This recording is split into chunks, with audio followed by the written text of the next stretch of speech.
जाए, उनके रूप को याद किया जाए, सतगुरु द्वारा बताए गए नाम को फेरा जाए, उसका नाम दे करके एक एक दाना, और उनके रूप को याद किया जाए। यह है सुमिरन। यह आज का नहीं है, सुमिरन तो बहुत दिनों से चला आ रहा है। कहा ना, सुमेर पवन सुत सुंदर नामू पावन नामू, और अपने बश कर राखो राम। हनुमान जी भी सुमिरन करते थे, और सुमिरन के द्वारा ही उन्होंने अंदर में राम का दर्शन किया था, और राम के रूप को अंतर में उन्होंने देखा था। जो गोस्वामी जी महाराज ने देखा मानस में रामचरित मानस, राम का चरित्र जो मानस में देखा, अंतर में देखा, तो उस समय पर तो आप ये समझो कि राम एक अवतारिक शक्ति थे, लेकिन उस अवतारिक शक्ति से परे यानी समझो गोस्वामी जी महाराज चले गए थे और आगे बढ़ गए थे। आप समझो कि तभी उन्होंने कहा कि नाम न सकह राम गुण, राम न सकह नाम गुण गाई, कहन लग करो मैं नाम बढ़ाई। उन्होंने किस राम की बात कही? एक राम दशरथ का बेटा, एक राम घट घट में लेटा, एक राम का सकल पसारा, और एक राम सब जग से न्यारा। सब जग से न्यारा जो राम है, उसका चरित्र उन्होंने देखा। तो कहा गया, वो स्वामी जी ने ही कहा, तुम मेरे पवन सुत पावन नाम, अपने वश कर राखे राम। सुमिरन सूरत लगाए कर, संतों ने कहा है, सुमिरन सूरत लगाए कर, और मुख से कछु न बोल, और अंतर का पट तब खुले जब बाहर का पट हुए। सुमिरन सूरत लगाए कर, मुख से कछु न ले, मुँह से कुछ न ले, और अंतर का पट तब खुले जब बाहर का पट दे। तो आप ये समझो बाहर का पट कौन है? यह मानव मंदिर है, इसमें 9 दरवाजे हैं। ये एक अंदर में है, बाहर में आँख कान ये सब दरवाजा हैं। तो ये पट किसको कहते हैं? दरवाजे को पट कहते हैं। तो मंदिर का बाहर का ये दरवाजा कान जिसको कहते हैं, ये बंद करके ध्यान लगा यानी भजन किया जाता है, ध्यान लगाया जाता है आँख बंद कर, तो इसको बंद किया जाता है। तो सुमिरन कोई नई चीज़ नहीं। कहा उल्टा नाम जपत जग जाना, वाल्मीकि भय ब्रह्म समाना। वाल्मीकि को ब्रह्म का दर्शन हो गया था, और जिस देवी देवता का दर्शन अंतर में हो जाता है, उसकी ताकत शरीर में आ जाती है, उसके सारी अच्छाइयाँ उसके शरीर में आ जाती हैं। गुण जिसको कहते हैं, उसके सारे गुण शरीर में आ जाते हैं। वही पावर देवी और देवताओं की मनुष्य के अंदर हो जाती है। ब्रह्म की पावर जब ब्रह्म का दर्शन उन्होंने किया, तब उनके अंदर आ गई थी। अब कहो कि मरा मरा मरा मरा मरा मरा मरा मरा कहते हैं, मरा मरा चिल्लाए थे, मरा नहीं चिल्लाए थे। उल्टा नाम जपत जग जाना। उल्टा मतलब क्या होता है कि सिर को नीचे कर लो, पैर ऊपर करो? नहीं, ध्यान जो इधर दुनिया की तरफ लगा हुआ है, मन जो इधर उधर दुनिया के कामों में भटक रहा है, इधर से हटाओ, इसको घुमाओ।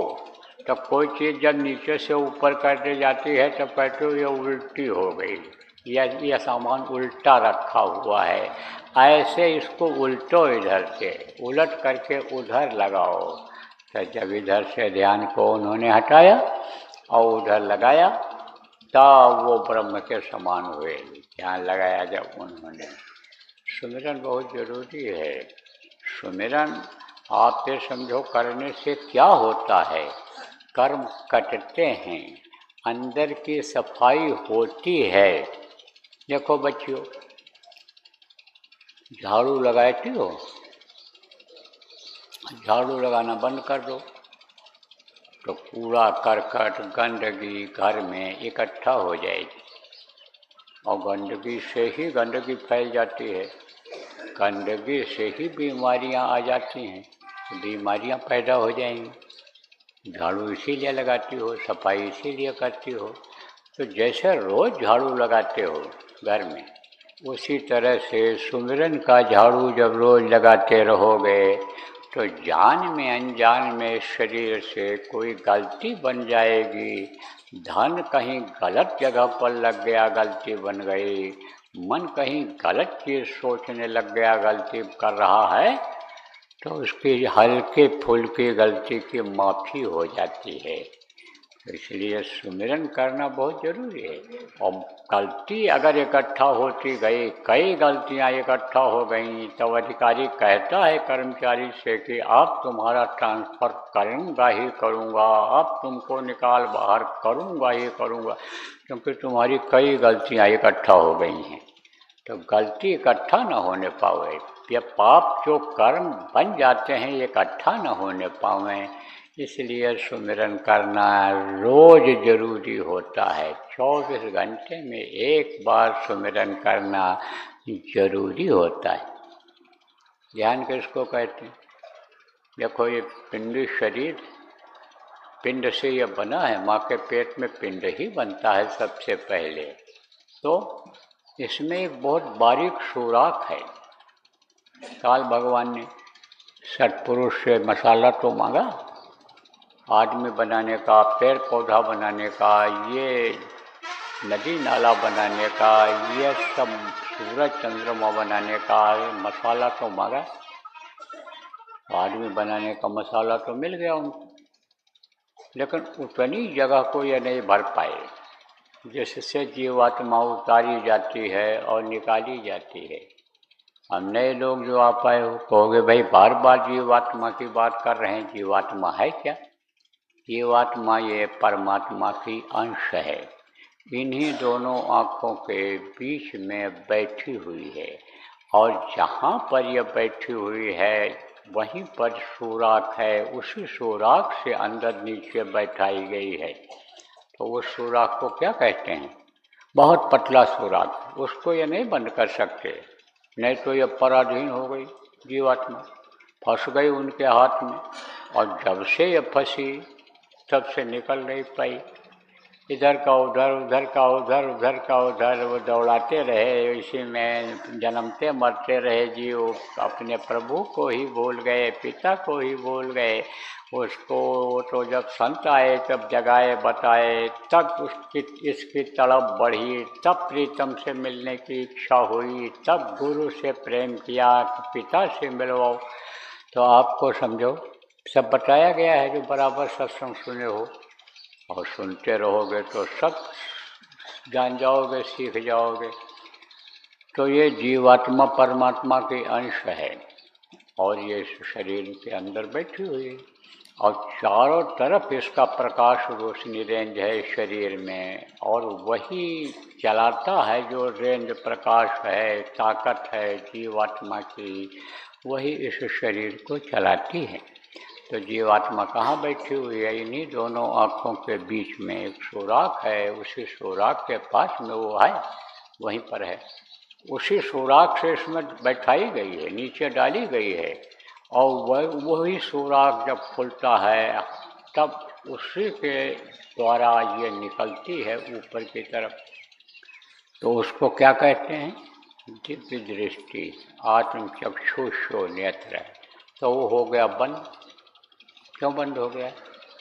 कि जैसे कोई सुराख हो, कहाँ सुराख हो? जैसे आप उदाहरण देकर आपको बताता हूँ, कोई कमरा है या बाथरूम है नहाने का, तो उसमें सुराख होता है पानी निकलने का। अब अगर वो बंद हो गया तो पानी निकलेगा? पानी बाहर नहीं जाएगा, कमरे में ही फैल जाएगा, उसी में रहेगा। ऐसे ही ये जीवात्मा निकल नहीं पा रही है, वो बंद हो गया सुराख। कैसे बंद हुआ? कर्मों के द्वारा। ये जो कर्म किए गए, बुरे कर्म बने, उसके द्वारा वो बंद हो गया। जब वो पर्दा हटेगा, जब वो कर्म हटेंगे, तब जीवात्मा निकलेगी, और जब निकलेगी तब पता चलेगा उसको कि और आगे क्या है। आपको कमरे में बंद कर दिया गया है, तो बाहर क्या है तो क्या पता आपको? जेल में कोई बंद हो गया तो बाहर क्या हो रहा है, बाहर क्या है, क्या पता। बड़े बड़े बदमाशों को आँखों में पट्टी बांध करके ले जाते हैं कि कोई चीज़ बाहर की देख न पाऊँ, कौन चीज़ कहाँ है, कि दीवार फांद करके और ऊपर से कूद करके निकल जाएं, तो ये सब उनको किया जाता है। तो ऐसे ही डाल दी गई। अब बाहर क्या है क्या पता है। जब बाहर जेल से निकलता है आदमी, छूटता है, तब उसको हर चीज़ का पता चलता है। ऐसे ही ये जीवात्मा बंद हो गई, इसको नहीं पता है कि और आगे क्या है। तो ये जब ध्यान लगाते हैं, पूरी शक्ति जीवात्मा की जो इस शरीर में फैली हुई है, पूरी ताकत जो फैली हुई है, वो जब इकट्ठा होती है, पावर इसका बढ़ता है, तो वो उससे कर्म कटते हैं। इसलिए बराबर ध्यान लगाते रहना चाहिए, आदत डालनी चाहिए। जितना ही ज़्यादा ध्यान लगाएंगे उतनी ही कर्मों की सफाई होगी, वो साफ होगा। वो जो पाप कर्म हैं वो सब हटेंगे, और वो जब हटेंगे, जब आँख खुलेगी, तब सूझ रहे रामचरित मालिक जो उन्होंने कहा, अंतर की रचना दिखाई पड़ेगी, ऊपरी लोकों की रचना दिखाई पड़ेगी। ऊपर में प्रकाश हो जाएगा, उसी प्रकाश के सहारे जीवात्मा अपने अनुरूप को देखेगी। अभी तो आपको कुछ पता है कि जीवात्मा में कितनी ताकत है? अरे आप ही जैसे, हमारे जैसे तो गुरु महाराज शरीर में थे, तो गुरु महाराज के अंदर कितनी ताकत थी, कितना पावर था, आपको पता है? नहीं पता है। सोई जाने ते देवजन, जिनको उन्होंने जनाया जताया उसको पता है, सबको नहीं पता है। जिसके ऊपर गुरु महाराज ने दया बरसाई और आज दया बरसा रहे हैं, साधना जिनकी बन रही है, जिनको अंतर में दिखाई पड़ सुनाई पड़ रहा है, उनको पता है कितनी पावर थी मनुष्य शरीर में, कितनी पावर थी। तो जब रूप को अपने देखती है ये जीवात्मा, तब इसको पता चलता है कि भाई ये देवी देवता क्या हैं, ये स्वर्ग वैकुंठ क्या है, ये ब्रह्मांड क्या है, ब्रह्म क्या है, ये सब तो कुछ नहीं है। इनको हम बना सकते हैं, इनको हम भोजन दे सकते हैं, इन पर हुकूमत कर सकते हैं, इतनी पावर हमारे अंदर में है। तो अब आप ये बात समझो, तब अपने रूप का पता चलता है। जब यह पाप कर्म जलते हैं, वहीं पर पाप कर्म जल जाते हैं, वहीं पर बहुत हल्का फुल्का रह जाता है। जैसे कल आपको बताया था, तो बहुत हल्का फुल्का रह जाता है, धीरे धीरे धीरे वो भी सब खत्म हो जाता है। तब अपने रूप को जब ये देखती है, और फिर शब्द वहाँ स्पष्ट सुनाई पड़ने लग जाता है, जो ऊपर से आवाज़ आ रही है, और जीवात्मा जिसके सहारे उतारी गई शब्द के सहारे, वो शब्द जब मिल जाता है, वो आवाज़ जब मिल जाती है, तो वो आवाज़ खींच कर ले जाती है। कल बताया था ना आपको, ये सब बंदर कूदता है, ऐसे कूद कूद करके इतनी ताकत आ जाती है कि बढ़ती चली जाती है ये। तो प्रेमियों, ध्यान लगाना भी बहुत ज़रूरी होता है। भजन करना किसको कहते हैं? आवाज़ जो 24 घंटे आ रही है, आ रही धुन तुझको बुलाने के लिए, कुदरती काबे के मेहताब से, सुन गौर से आ रही धुन तुझको बुलाने के लिए। वो बुलाने के लिए ध्वनि आ रही है, लेकिन सुनाई नहीं पड़ती। वही जो बताया गया, अंदर में कान है, उसमें पर्दा लगा हुआ है इन्हीं कर्मों का, उससे सुनाई नहीं पड़ता है। तो भजन बराबर करते रहने से क्या होता है, पर्दा हट जाता है। कि जैसे देखो कोई चीज़ टेढ़ी हो गई, लोहे की है, और बराबर उस पर जब चोट मारते रहते हैं, तब आप ये समझो कि वो सीधी हो जाती है चीज़। पहाड़ काटते हैं तो एक दिन में कटता है, बराबर चोट देते रहते हैं उस पर, बराबर हथौड़ी चीनी यानी पत्थर पर चलती रहती है, तब वो आप समझो कि कटता है।